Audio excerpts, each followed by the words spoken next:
ma'am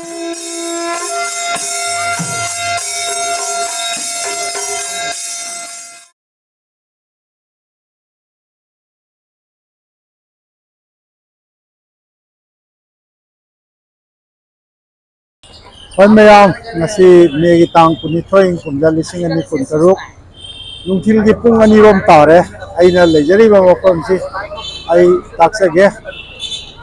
Nagaon district की कथियातोली हाइबा कखेल मचा अमगी चारियाली हाइबदी कोगी लमलोंग मरी फांबा मफम दनी कथियातोली चाराली सोमदा अखोगी चटखिबसी मखा पांगनी मखा पांगबसी कोई आई खोजाइदगी लाक्चबनी खोजाइदगी किलोमीटर 90 रोमनी अदुगा सोमदा अवांग नुंपोक पांगलपना अखोगी नागाव सखिबनी नागाव से 20 किलोमीटर अदुगा सोमदा नुंपोक पांगना सखिब लंबीसिना अखोगी मृत्युंजय मंदिर हाइदना मा शिवजी की मंदिर अमा नागावदा फावबा याम चावबा हजिकती अखोगी नेशनल की थाकता अखोगी टूरिस्ट स्पॉट होरबा अदुबा मंदिर दु लेबा मफम चखिबनी अदुगा सोमदा सिना नोंचुप पांगनी सिना अखोगी कामपुर हाइदना किलोमीटर 9 लापना चखिगदोरिबनी अदो करिगुंबा हुजि कथियातोली हाइबा मफम जी अखोइना दिमापुर रोमदगी ट्रेन तोंगा लाक्तारगदी लमदिंग दे लंका खोजाई लेरगा मथंगदा जोगीजान लेरगा जोगीजान दगी कामपुर हाइदो कुमदरगा कामपुर दगी किलोमीटर 9 लापना सिगी मफम दे लागा कथियातोली चराली हाइबसी लाकदोनी याम साइ अइना थुंजबा मतम दु पुंग अमा तफात्रे नुंसा यक लाउना सारमनी सारमबा जइजा अनुप साइकिया हाइना इबुंगो से याम जेंटलमैन ओय आई मागी दुकान सिदा फमल लमदना मासी कदाइदनो ngaकासु चटखी मागी पक्षी गासे थनमनी आई फमदना मसैजा माई दुकान फमदना ngak लेजरमनी आइना मफम जिदा लाक्सरी सिना मफम जिदा 1948 तेगी मैतै न खुंदाबा खुन ओइना लेबदी सोइदना ओरमोय कदाइ कदाइ दा लेबनो आइना इबुंगो साइकियादा हंगजबदा असिगी सोम वांग हेक चकीबा सोमदा हंगामपान की बिल्डिंग अचौबा म उरी सिगी हेक थंगना बरोमदा अखोई मुरीगुंबा कईगुंबा योनबा मैतै दुकान अमा लै मबुंगो पाउसु फबने आये हादो आई नुंसा साबदो खितंग लैधबा ngaijadana aswaida sak sabom अमा लै याम हावी लोकल ngaga फंगी लुपा 150 ना इसिंग बोतल अमने अखोई ओक्ति बाउ चाबा ngaदु याम हावी aswaida चारे अचौबदी नते अदो सिगी अखोइना खोजाइदगी लाक्सबा मतमसी पोमा खरे हेना चंगी लंबीदी फबनिना मसीगी मथक्ता उरिबसे महासड़क हारा खंगरिबा मसी सोमदा येट लोमदा हाइबदी मखा रोमदा चखिबिना हानोसुब लोमदा चखिबनी मसी लमदिंग लोमदा चखगा अखोई कसार यौगदोरिनी आइना ngarang train da laksabada अखोई हाबलोंग लोमदा फावरेगा चखगा मिजोराम गा लालगा चखगा सिलचर दगी मिजोराम चखगा अदगी बर्मा चखगा थाईलैंड यौगिबा लंबी सुपर हाईवे की लंबी दुनी मसांग दुनी अदुगा सिगी सोमदा अवांग नोंपोक पांग हाइगा कृष्णा नागाव लेरगा गुवाहाटी लाकदोरिबनी मोइजी लेपम ngasai आई वारी सादना तौजबनी याम साइ अदुबो कसारोमदगी दी कसबरा तंपाक की खुसागा सोंग खरे खेनै नुसा यक साराजु मरक मरकता अयिंग नुसिसि अखोई लिरी याम लेप्तन हुंबदी नते मरक मरकता मिनिट 5-10 लेगा एक हुमकपगुंबा अय हौजिकसि नोंग मंसिलकपनिना अखोई नुसिसिले नुसिसि फजिना इंगी खरे खेनै अदुगा फेननि मखादगा लेरगदी अखोई सोमददी याम नुंगाइना का मनोंगा का लेरगदी इंगी कसारोमना याम हेली साबा अदा आई खोजाइदा अमुक हंजगदोइबनी अदुगा तो असोमदा बस सक्रिबसी खोजाइरोमदा चलिबनी नुंगांगी पुंग 3-4 बावो बस लेप्तना फंगे हाय आई बस चखगे अदुगा अखैजा मैतै दुकान अमा लै हाइबसी बाव चचरगा कथियातोली हारिबा मफमसिदा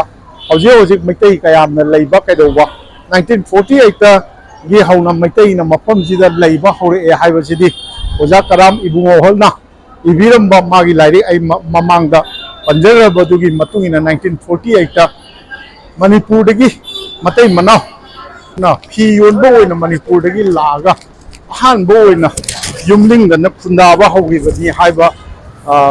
थेंगे मधु हजिक मागी 1948 कहोदी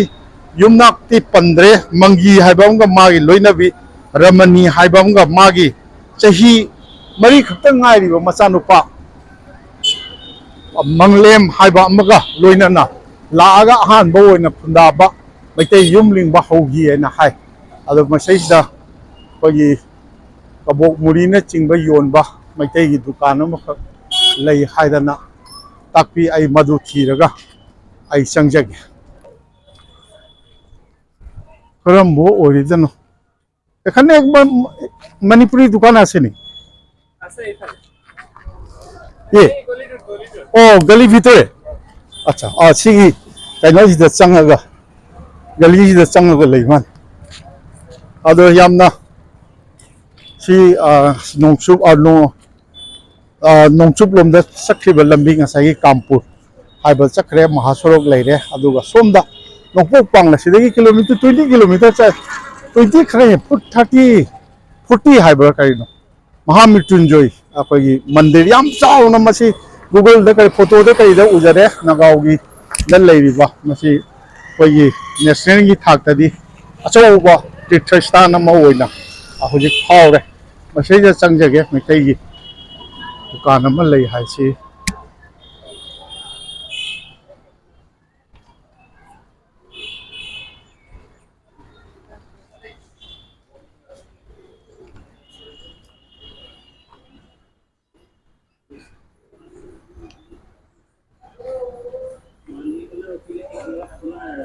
मैतई की दुकान होबीरब्रा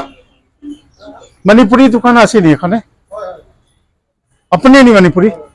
अयोंत चंजरखेको सिदा लेरे हाना वारी योंत मुन्ना उत साजगे सिदा दुकान तौरीबा इबुंगोसी शांता कौई ओइनामनी अदा आइना लाक्चबसे कोई रेंजर विनोद आई ममांग थमजगरे कोई रेंजर विनोद हारेगा सोमदा अयामना खंगने इनाव विनोद बिहारी ना अना अयुक थमजगीबा हाइबदी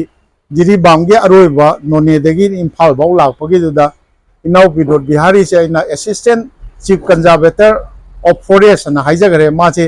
असिस्टेंट दुदगी अम्मा काखलगा डिप्यूटी चीफ कंजर्वेटर ओरगा मासे रिटायर तौरपनी माना अखोगी नंबर दी लेतबा मागा खंगनागिबा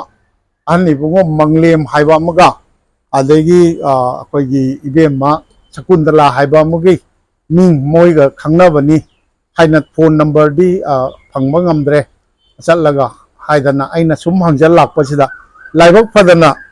मंगलेम हाई जिजुगी हेक मचा इबुंगो ओरमे शांत से दुकान तौदना लेबिरमिसे अदुगा मागी इचेरा कनो शकुंतला से स्कूल की ओजा ओय हाय अदु माइन तौदना उनजरे याम नुंगाइजरे माई दुकान से फीजु तुब्रो फी न कना तुरिबा स्कूल चखीबा थबक सुम कनो सिना मितोबला चंबे याबो ओ ओ कोन ए इसै कोंगदी आई याद्रे ओ कोन थमगा ओ मेन कनोदी दर्जी मास्टर दी कना होइना मास्टर ओ माक कनो अखोय कटिंग सेंटर की मास्टर ओ शांतगी बेम से करी लमनिंगो नो हजाई मितै रो करी खुनगी नो नंदपुर गया ओ अदो शांतना कनो द संगु साये मोय युम चंगजरगा अहन उन जगे ओ सोमना बुथोतरा होय थोकजगे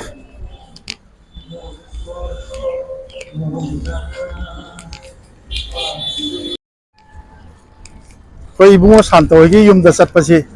असैगी मृत्युंजय मंदिर चटप लंबी नोंपोक पांगना चलीबा लंबी से खिजितंग हाइजलागा लेहिदा लेरक चंगे लेरक सी ममिंग लेब्रो करिया कोसियातोली चरियाली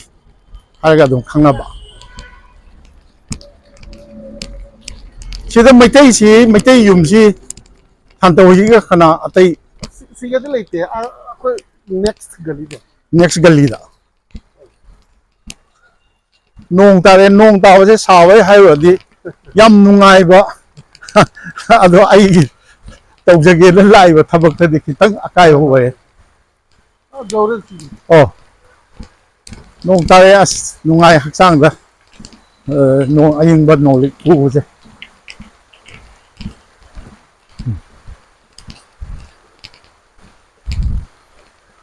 नोंग तारे yum you're yum यौरगा नोंग फजन तासले O yum you're सांतोगी yum you're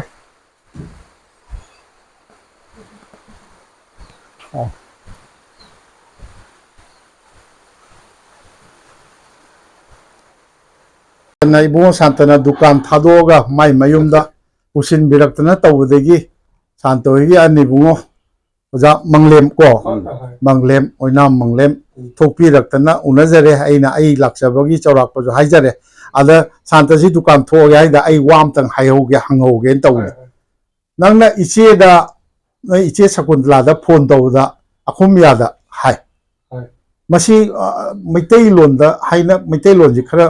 मीते रंदन या खोइ जुम मीते रंदन अदा फोन तौबदु नंगना इचेदा तौ नते हेडमास्टर दो हेडमास्टर दरो इचेदा नतेबा फास्ट फोन तौबदु पाकेलतेबा थबगम नोमनि मारे ओ अदुनि ओ अदुदि नुंगाइ आइना पाखसरिबो कई इचेदा ओ नुंगाइ जरे फोन द पाइदबदो हेडमास्टर दो तौरे ओ अदो ओजन में चाहिए क्या सुविधा 82 82 82 यही यामद्री ना हाँ यामद्री है बा जानबरी यामद्री है बा जानबर जानदर खंग ए यामद्री